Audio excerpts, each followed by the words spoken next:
arrive en bordure de la rocade qui aujourd'hui délimite un peu la terre agricole de ce qui ne l'est plus forcément.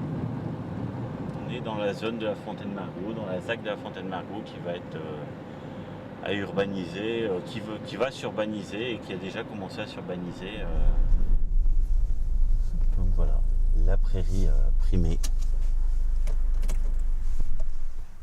La famille Nicole est propriétaire de la ferme Trambillon depuis 5 générations. Philippe en a hérité il y a une dizaine d'années. Mais aujourd'hui, la ferme est menacée par le projet d'un écoquartier sur la ZAC, zone à concerter de la Fontaine-Margot. Juste au-dessus du talus qui borde la prairie, en fait, les terrains seront lotis dans les années à venir. Voilà, tout autour de la parcelle.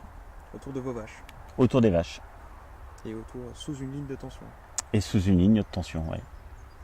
Et ça, vous l'avez appris quand ? Ça fait à peu près 2 ans qu'on sait que la ligne va être enfouie.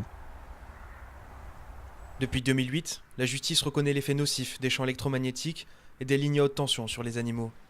Une contrainte de plus pour l'exploitation de Philippe. Après, c'est aussi tous les terrains qu'on a autour qui vont poser problème en fait, dans le fonctionnement qu'on a aujourd'hui, d'être autonome au niveau de l'alimentation des vaches. En fait, l'impact, il est clair, hein, on l'a déjà dit. Grosso modo, à chaque fois qu'on perd un hectare, on enlève une vache. Un tiers des terres de la ferme, soit 21 hectares, formeront une partie de l'écoquartier, commandé par la métropole de Brest d'ici 2021. Un projet qui mettrait fin à une aventure familiale commencée il y a plus d'un siècle.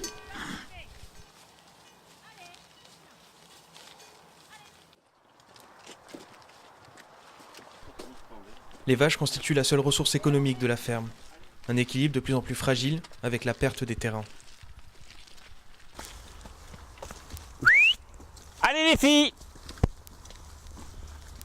Pour le printemps, on devrait être autour de 47 vaches et c'est vrai que si les terrains partent au rythme aussi prévu, on ne pourra pas garder ce nombre de vaches. Allez, on y va les filles!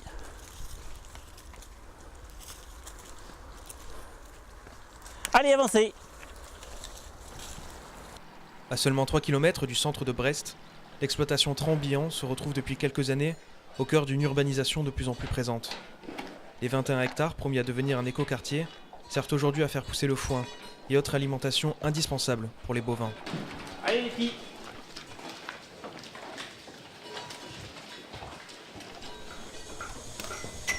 Philippe a choisi de rendre sa ferme autosuffisante il y a plus de 15 ans pour promouvoir l'agriculture biologique et a tout misé sur la rentabilité du lait de ses vaches.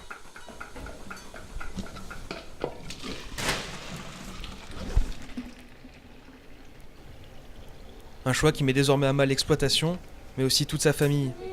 Valérie, sa femme, qui s'occupe de la fabrication des produits laitiers, craint pour la suite de l'exploitation. En 2010, on a fait le choix de diversifier la ferme. Même quelques années avant, j'ai choisi en fait de venir m'installer avec Philippe alors qu'à l'origine je travaillais à l'extérieur. Aujourd'hui, on peut aussi s'interroger sur la pérennité de ma place sur la ferme.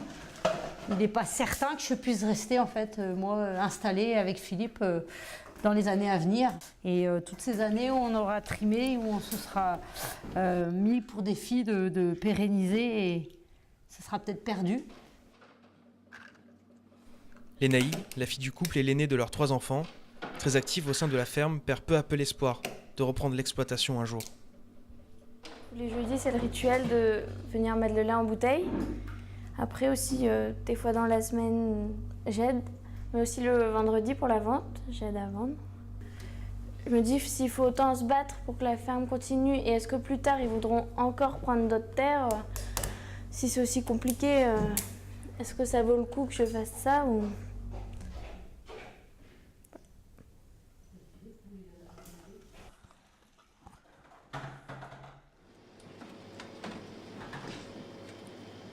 C'est l'installation des produits que l'on fabrique ici à la ferme. On va ouvrir le magasin tout à l'heure et c'est la vente directe à la ferme qui a lieu tous les vendredis en fin d'après-midi jusqu'en début de soirée.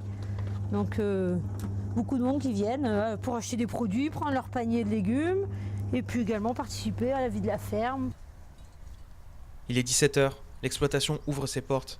Et malgré le froid, la petite salle de la ferme accueille les premiers clients dans une ambiance conviviale, presque militante. Les gens sont sensibilisés, c'est eux qui aussi m'interpellent par rapport à ça. Donc on sait que notre clientèle est fidèle et très sensible à ce qui se passe. Donc on papote beaucoup, pas que de produits. Salut Jo, ça va? Oui, ça va. Ouais. Un moment de partage où Valérie n'hésite pas à s'employer pour sensibiliser les nouveaux visages. La semaine prochaine, on a un petit rassemblement pour la ferme. On a besoin de monde. C'est important parce que c'est vrai que c'est un peu difficile et qu'on n'arrive toujours pas à faire comprendre que pour le petit, là, s'il veut voir de la terre encore quand il va être grand, il vaut mieux se défendre parce que c'est pas sûr qu'il en reste. C'est tout un élan de solidarité de quartier qui se forme autour de la ferme. Vraiment, ce que je comprends pas, ça va à l'encontre de tout ce qu'on... Voilà, c'est ce qu'on dit nous aussi. de tout ce qui veut être fait. Et voilà, on dit, oh là là, faut être écolo, faut faire ci, faut faire ça, faut manger bio, faut développement durable. Et on casse tout ce qui est.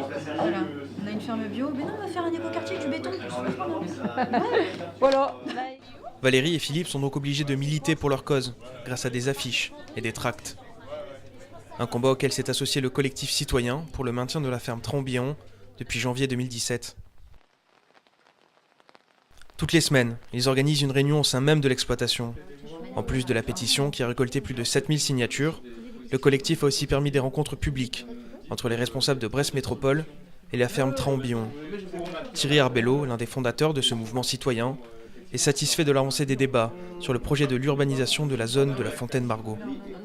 Ce n'est pas remettre en cause le projet immobilier, c'est simplement qu'une petite partie des surfaces soit maintenue au sein de la ferme. Et ce qui ne remet pas du tout en cause le projet, parce qu'on est à 1 ou 2 ou 3% des maisons qui devaient être construites qui ne seraient pas, quoi.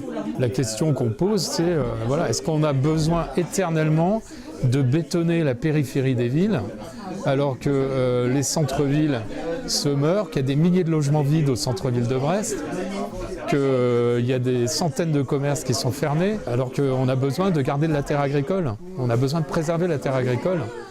Il y a des centaines d'hectares qui disparaissent tous les ans dans le Finistère, dans toutes les régions. Ça interroge les citoyens que nous sommes aussi, quoi, voilà. Pour comprendre contre qui militent le collectif et l'exploitation, il faut se rendre à 3 km de là.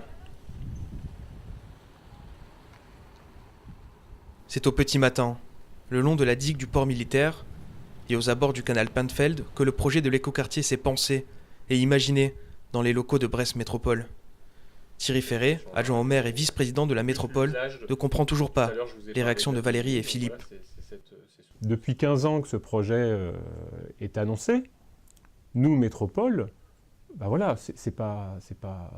n'est pas dans la profession agricole. Et donc nous, on n'a pas eu à anticiper ce qui allait se passer. On a annoncé que ça allait se passer, on a fait signer des baux précaires qui témoignaient parfaitement de la précarité des terres qu'on prêtait, et on n'a forcé personne à les prendre. Je veux dire, s'ils ne souhaitaient pas prendre ces terres-là pour les transformer en bio et aller en acheter d'autres ailleurs, je veux dire, on n'a forcé la main à personne. Et donc aujourd'hui, la ferme de Trambillon dispose en effet gratuitement de la possibilité d'aller faire pâturer ces vaches sur cette partie de zone humide. Et dans le projet tel qu'il est écrit aujourd'hui, il n'y a absolument aucune possibilité d'urbaniser cette zone-là. Donc ça restera, et c'est une des valeurs ajoutées de ce projet, une grande zone verte à l'intérieur de cet écoquartier. Mais simplement, ces terrains, depuis 15-20 ans, sont prévus à faire de la construction. Et nous avons mené des études, nous avons mené des acquisitions. Les acquisitions, c'est souvent 10 fois le prix du terrain agricole. Donc voilà, on investit, on met de l'argent public là-dedans, et on parle de millions quand je dis ça. Et donc à un moment donné, quand on est prêt de commencer le premier coup de pioche, c'est 10 ans de travail qu'il faudrait jeter à la poubelle avec de l'argent public qui a été dépensé là-dedans. Donc on ne peut plus réellement reculer. On ne peut pas reculer, une phrase qui a souvent été entendue par la ferme Trambillon sur les terrains de la Fontaine-Margot. Donc on est à la 5e génération aujourd'hui, et donc déjà la 4e génération, celle de mes parents, en fait, ça n'a pas été évident, c'était pas évident qu'il puisse y avoir une succession. En fait, les appétits, il y a 40 ans, les appétits de la ville étaient déjà conséquents. Et donc, c'est vrai que mon père, on lui avait dit qu'il n'aurait pas forcément de suite. Et déjà, on lui avait dit qu'il aurait du mal à finir sa carrière. Donc, il a fini sa carrière il y a déjà une bonne dizaine d'années. Moi, j'ai repris la suite. Et puis maintenant, je ne sais pas si je finirai la mienne et encore moins si j'aurai une succession derrière. Aujourd'hui, 7 hectares ont été récupérés par la métropole. Seulement 3,6 ont été compensés. Pas assez, selon Valérie, pour cette exploitation familiale qui devra se battre jusqu'en 2021 pour éviter de voir leur ferme à l'arrêt et pouvoir enfin envisager un futur.